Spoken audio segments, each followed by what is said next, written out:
श्री स्वामी समर्थ. नमस्कार. मी नंदिनी माझ्या यूट्यूब चॅनलवर तुमचं खूप मनापासून स्वागत करत आहे. तुमच्या मनातील सर्व चांगल्या इच्छा स्वामी महाराज पूर्ण करो ही स्वामींच्या चरणी प्रार्थना करते आणि आजच्या नवीन व्हिडिओला सुरुवात करते. उद्या वार आहे रविवार आणि दिनांक आहे 16 फेब्रुवारी. या दिवशी आलेली आहे संकष्टी चतुर्थी. या दिवशी गणपती बाप्पांची विधिवत पूजा करून मनोभावे व्रत केले जाते. त्याचबरोबर काही सेवा आणि उपाय केले जातात. त्या व्यक्तीला सर्व मनोकामना ज्या आहेत तर त्या नक्कीच पूर्ण होतात आणि गणपती बाप्पांचे कृपा आशीर्वाद देखील त्यांना लाभले जातात. गणपती बाप्पा ही विद्येची, ज्ञानाची आणि विघ्नहर्ता म्हणून ओळखली जाणारी देवता आहे. गणपती बाप्पांना प्रथम वंदनीय असंही म्हटलं जातं. कारण कोणतेही शुभ कार्य किंवा कोणतीही पूजा करायची असेल तर त्या अगोदर गणपती बाप्पांची सर्वात अगोदर पूजा केली जाते.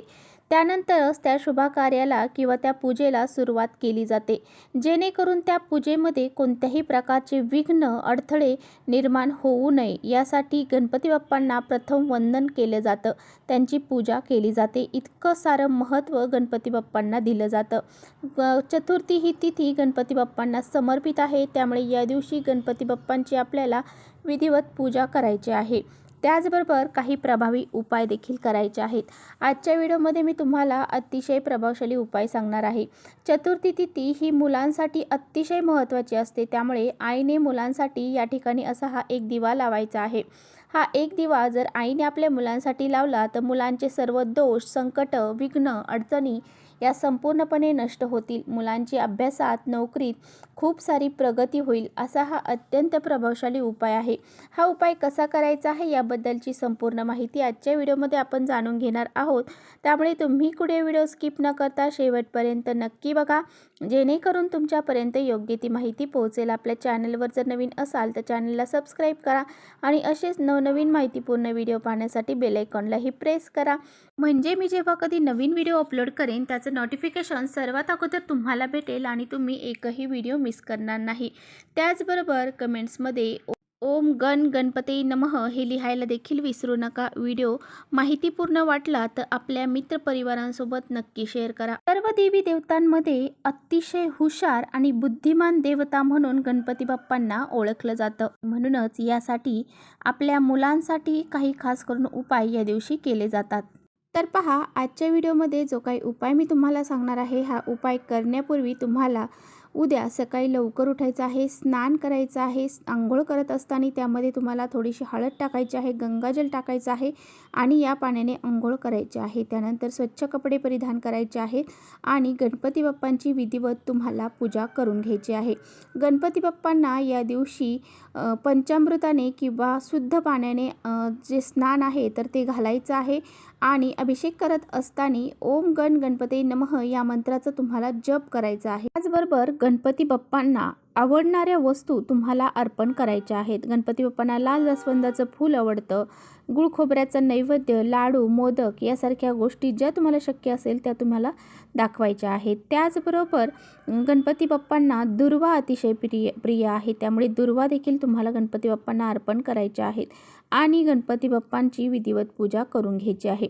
तर पहा, हा उपाय तुम्हाला कधी करायचा आहे तर तुम्ही उद्याच्या सकाळी हा उपाय करू शकता किंवा तुम्हाला सकाळी वेळ नाही भेटला तर तुम्ही संध्याकाळी देखील हा उपाय करू शकता. सकाळीच जर तुम्ही हा उपाय करणार असाल तर तुम्हाला हा एक दिवा मुलांसाठी 12 वाजण्याच्या अगोदरच लावायचा आहे आणि जर सकाळी शक्य नसेल तर संध्याकाळी तुम्हाला हा दिवा 6 नंतर 9:30 वाजेपर्यंत लावायचा आहे. हा दिवा तुमच्या घरातील अगदी लहानातील लहान मुलं असतील किंवा मोठ्यातील मोठी मुलं असतील त्यांच्यासाठी देखील तुम्ही लावू शकता. मुलं आणि मुली या दोघांसाठीही तुम्ही हा उपाय जो आहे तर तो करू शकता. पहा, घरामध्ये जी लहान मुलं असतात तर ती हट्टीपणा करतात, सारखी चिडचिडेपणा करतात, ऐकत नाही. तसेच मुलं सतत आजारी पडत असतील, त्यांना वारंवार नजरदोष लागत असेल, मुलांचा नजरदोष दूर करण्यासाठी देखील तुम्ही हा उपाय करू शकता.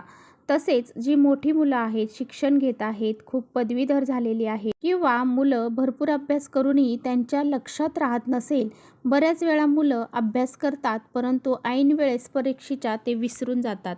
कधी-कधी मुलांना अभ्यास करावासा देखील वाटत नाही किंवा कधी-कधी असंही होतं, की मुलं अगोदर खूप अभ्यास करायची, परंतु कालांतराने ते अभ्यास करणं सोडून दिलेलं आहे. अचानक मुलांचं लक्ष दुसरीकडे केंद्रित झालेलं आहे, अभ्यासावर लक्ष राहिलेलं नाही किंवा जी मुली मोठी आहेत किंवा त्यांना खूप पदवीधर आहेत, त्यांना नोकरी प्राप्त होत नाही किंवा घरामध्ये शिकलेले मुलं-मुली आहेत, लग्नाच्या वयाचे झालेत, परंतु त्यांचं लग्न जमत नाही. तसेच मुलं बाहेरगावी शिकत आहेत, तर त्या मुलांचं बाहेरगावी शिक्षण हे व्यवस्थित सुरळीत पार पडावं. त्याचबरोबर जरी तुमची मुलं बाहेरगावी शिकण्यासाठी असतील, तरीसुद्धा तुम्हाला हा उपाय घरी राहून करता येणार आहे. हा उपाय करण्यासाठी तुम्हाला एक मातीचा दिवा लागणार आहे आणि हा उपाय तुम्हाला मातीच्या पंतीमध्येच करायचा आहे. मातीच्या पंतीमध्ये सकारात्मक लहरी ह्या इतर दिव्यांपेक्षा जास्त प्रमाणात असतात, त्यामुळे मातीची पंती तुम्हाला घ्यायची आहे. त्याचबरोबर दिव्यामध्ये तुम्हाला मोहरीचं तेल घालायचं आहे. मोहरीचंच तेल घालण्याचा जास्तीत जास्त प्रयत्न करा. आता तुमच्याकडे मोहरीचं तेल नसेल तर जे असेल ते तेल घाला आणि त्यामध्ये थोडीशी काळी किंवा पिवळी मोहरी तुम्हाला घालायची आहे. 2 वातींची एक वात करून दुहेरी कापसाची वात तुम्हाला त्यामध्ये घालायची आहे. या वातीला तुम्हाला हळद आणि कुंकू लावायचं आहे. यानंतर तुम्हाला एक प्लेट घ्यायची आहे. त्या प्लेटमध्ये तुम्हाला हळद, कुंकू, गाईचं गावरान तूप मिक्स करून एक स्वास्तिक काढायचं आहे किंवा पाणी टाकून एक स्वास्तिक काढायचं आहे आणि त्या स्वास्तिकला 4 बिंदू साईडच्या 2 रेषा द्यायच्या आहेत. नंतर हा जो दिवा आहे तर तो त्या स्वास्तिकवरती तुम्हाला ठेवायचा आहे. त्यानंतर हा दिवा तुम्हाला तुमच्या देवघरामध्ये गणपती बाप्पांच्या मूर्तीसमोर ठेवायचा आहे. हा दिवा तुम्हाला प्रज्वलित करायचा आहे. प्रज्वलित केल्यानंतर या दिव्यामध्ये 5 काळी मिरी तुम्हाला टाकायच्या आहेत. नंतर 5 कापराच्या वड्या ह्या तुम्हाला त्या दिव्यामध्ये टाकायच्या आहेत.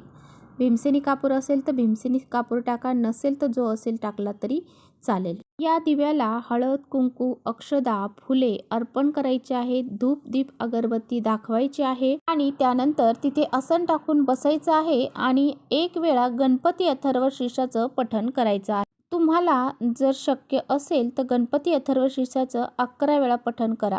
11 वेळा पठण केलं तर याचं फळ हे तुम्हाला पटकन मिळेल. तर शक्य नसेल तर काही हरकत नाही, 1 वेळा केलं तरीसुद्धा चालेल. त्यानंतर 1 वेळा गणपती स्तोत्राचं पठण तुम्हाला करायचं आहे. जर तुमची मुलं तुमच्या जवळ असतील, मुलांना वाचता लिहिता येत असेल तर मुलांकडूनच ही सेवा तुम्हाला करून घ्यायची आहे. नाही शक्य झालं तर आईने किंवा वडिलांनी ही सेवा केली तरीसुद्धा चालेल. नंतर दोन्ही हात जोडून गणपती बाप्पांना तुम्हाला प्रार्थना करायची आहे. मुलांची जे काही संकट, अडचणी, विघ्न असतील ते दूर होऊन मुलांची खूप सारी प्रगती व्हावी, त्यांना नोकरी, अभ्यासात यश मिळावं अशी प्रार्थना करायची आहे. कोणतेही महत्त्वाचे काम त्यांचे पूर्ण व्हावे, त्यांची ज्या बी इच्छा असतील त्या पूर्ण व्हाव्या अशी तुम्हाला प्रार्थना करायची आहे. जर तुमची मुलं बाहेरगावी शिकण्यासाठी असतील तर त्यांनी सुद्धा हा आपल्या मुलांसाठी उपाय करायचा आहे. जर तुमची मुलं एकापेक्षा 2 म्हणजे 2 असतील तर तुम्हाला वेगवेगळे दिवे हे लावायचे आहेत. सांगितल्याप्रमाणे जसे सांगितले आहेत त्याच पद्धतीने फक्त दिवे 2 करायचे आहेत. जर घरामध्ये मासिक धर्म किंवा सुतक असेल तर हा उपाय तुम्ही करू नका. पुढच्या चतुर्थीला तुम्ही हा उपाय नक्की करू शकता. तर पहा, आजपासून म्हणजेच उद्या जो काही रविवारी संकष्टी चतुर्थी आहे तेव्हापासून तुम्ही हा दिवा सुरू करायचा आहे लावायला. ते 21 दिवस कंटिन्यू हा दिवा तुम्हाला लावायचा आहे. ज्यावेळेस तुम्ही सकाळ संध्याकाळ दिवाबत्ती करता त्यावेळेस 1 वेळा तुम्हाला असा हा एक दिवा जो आहे तर तो गणपती बाप्पांसमोर लावायचा आहे. फक्त ह्या दिव्यामध्ये असणाऱ्या वाती आणि काळे मिरे जे आहेत तर ते तुम्हाला दररोज बदलायचे आहेत. इतर वस्तू ह्या तशाच ठेवायच्या आहेत आणि हाच दिवा 21 दिवस तुम्हाला गणपती बाप्पांसमोर लावायचा आहे. तर पहा, ज्या कापराच्या वड्या असतात दिव्यामध्ये तर त्या बदलण्याची गरज नाही, कारण त्या विरघळून जातात आणि जे काळे मिरे आहेत ते मात्र तुम्हाला दररोज 5 वेगळे बदलायचे आहेत. आपल्या मुलांच्या प्रगतीसाठी दररोज 21 दिवस हा दिवा तुम्हाला गणपतीसमोर लावायचा आहे. तर तुम्ही हा उपाय करताना मध्येच तुम्हाला मासिक धर्म आला किंवा काही प्रॉब्लेम्स असतील किंवा कुठे जायचं असेल तर तेवढे दिवस स्किप करायचे आहेत आणि परत पुढे ते दिवस कंटिन्यू चालू ठेवायचे आहेत आणि ही सेवा पूर्ण करायची आहे. अशा पद्धतीने हा प्रभावी उपाय तुम्हाला नक्की या चतुर्थीपासून सुरू करायचा आहे. तर चला इथेच थांबवते. माझा व्हिडिओ थोडा जरी आवडला असेल तर नक्की लाईक करा. चॅनलवर नवीन असाल तर चॅनलला सबस्क्राईब करा. परत भेटूया अशाच छानशा व्हिडिओसोबत. तोपर्यंत श्री स्वामी समर्थ.